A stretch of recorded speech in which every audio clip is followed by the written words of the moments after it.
Agora nós vamos falar sobre o trigo. A safra paranaense deste ano deve atingir uma produção de 3 milhões e 212 mil toneladas, uma alta de 1% em relação a 2020.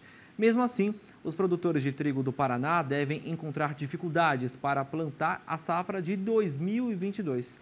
E sobre esse cenário, eu converso agora com o agrônomo Carlos Hugo Godinho, do Departamento de Economia Rural, o DERAL. Oi, Carlos, tudo bem? Seja muito bem-vindo ao Agromanhã.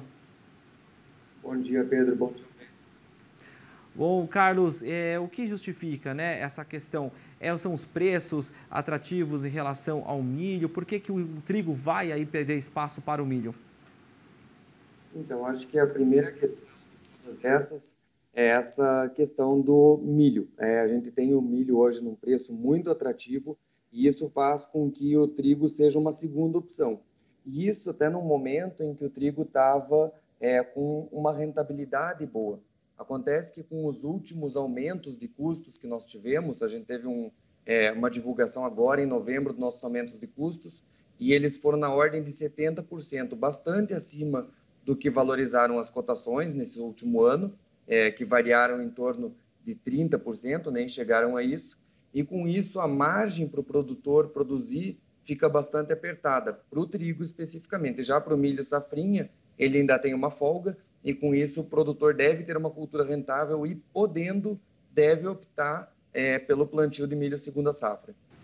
Ô Carlos, o que mais encareceu o custo com o trigo, né? E qual a expectativa de plantio para a próxima safra? Já dá para ter uma noção o que os produtores vão escolher, né? A gente já sabe da questão do milho, né? Mas tem aí produtor que vai persistir ainda no trigo, né? Já dá para ter uma noção?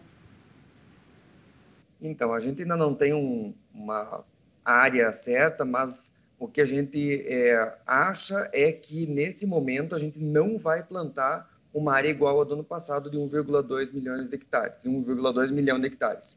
Isso acontece também porque a gente teve o plantio da soja num momento ideal nesse ano, diferente do ano passado, quando a seca atrapalhou a implantação da cultura e isso empurrou a janela de plantio da segunda safra muito para frente e acabou prejudicando o plantio de milho e, por isso, ajudando o plantio de trigo. Isso não aconteceu esse ano. As chuvas vieram na hora certa, apesar de já estarem um pouquinho acendendo um sinal de alerta aí de que talvez nós tenhamos problemas com seca. Pelo menos o plantio ele foi feito no momento certo e isso deixa a entrada do milho segunda safra muito fácil. Inclusive, mais fácil ainda se encurtar o ciclo devido a uma seca. Então, a gente deve ter o plantio do milho acontecendo normalmente e, com isso, ele deve ganhar área em cima do trigo. Quanto aos insumos que mais tiveram um reajuste, com certeza a gente tem que falar de fertilizantes, eles têm tanto um problema de logística quanto um problema de paridade internacional de preços. A gente tem hoje o dólar num patamar relativamente parecido com o do ano passado, mas os preços de petróleo e dos fertilizantes muito mais altos, e o patamar do dólar também, apesar de estar no mesmo padrão do ano passado, ele está num padrão muito alto. Então, isso tudo encarece, também encarece os preços recebidos pelo produtor, mas não no mesmo patamar. Então, a gente tem essa dissonância aí entre as valorizações dos produtos, e com isso a gente pode acabar perdendo alguma área. Carlos, além do trigo, né, o feijão também deve ter uma queda na intenção de plantio, apesar do volume, né, estar satisfatório. Como é que vocês estão vendo essa questão também do feijão aí na região do Paraná, aproveitando a sua participação aqui no Agromanhã? Então, quanto ao feijão primeira safra, quanto ao feijão segunda safra, eles estão recorrentemente, na verdade, perdendo participação aí em área no estado em função dos crescimentos das grandes culturas, né, da soja e do milho. Essas culturas elas acabam sendo mais rentáveis, têm uma liquidez maior, têm uma dificuldade menor de produzir e com isso vem se solidificando um processo de substituição dessas culturas que geralmente são de pequenos produtores. O único feijão que está, digamos assim, restando é o feijão de segunda safra, que ele está ganhando em áreas e sendo colhido com um pouco mais de tecnologia e com isso ele tem ganhado algumas áreas. Mas em áreas menores, com o preço da soja hoje e mesmo com o preço do milho hoje para a produção da segunda safra, acabam esses produtos perdendo, os produtos menores perdendo participação. Agora, aproveitando também sua participação, né, a falta de chuva no Paraná tem prejudicado de alguma forma os trabalhos a campo para a safra seguinte? Como é que vocês estão vendo a safra aí, de verão, a safra de soja, milho que está aí no estado? Como é que vocês estão avaliando isso e como é que está a influência do clima? Então, nós terminamos de plantar agora, né? Na região oeste, a gente já tem boa parte dessas lavouras chegando aí às fases reprodutivas, floração, frutificação, e sim, já começa a preocupar e a ter alguma perda já consolidada. Porém, em termos de volume, ainda é muito cedo para falar, inclusive porque a gente está num momento muito cedo ainda para definir se essas perdas vão ser relevantes ou não.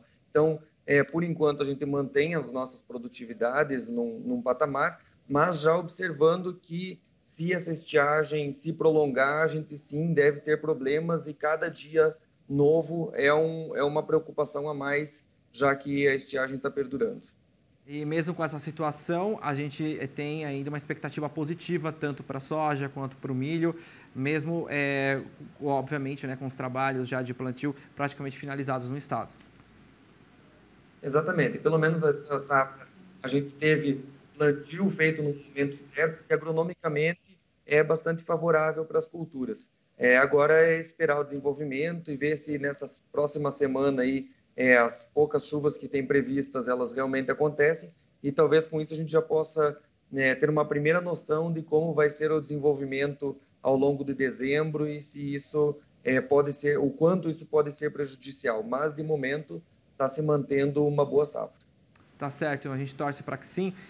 Carlos, muito obrigado pela sua participação. Qualquer novidade sobre essa safra, né, sobre essa questão, se vai ou não interferir a chuva na produção, né, a gente espera que não. Traz aqui para a gente, o Agromanhã está sempre de portas abertas para ouvir os produtores de todo o país, né, do Paraná, obviamente, e é claro, trazendo as informações, você vem aqui no Agromanhã, as portas abertas para vocês sempre. Obrigado, tenha um excelente e produtivo dia. Muito obrigado, Pedro.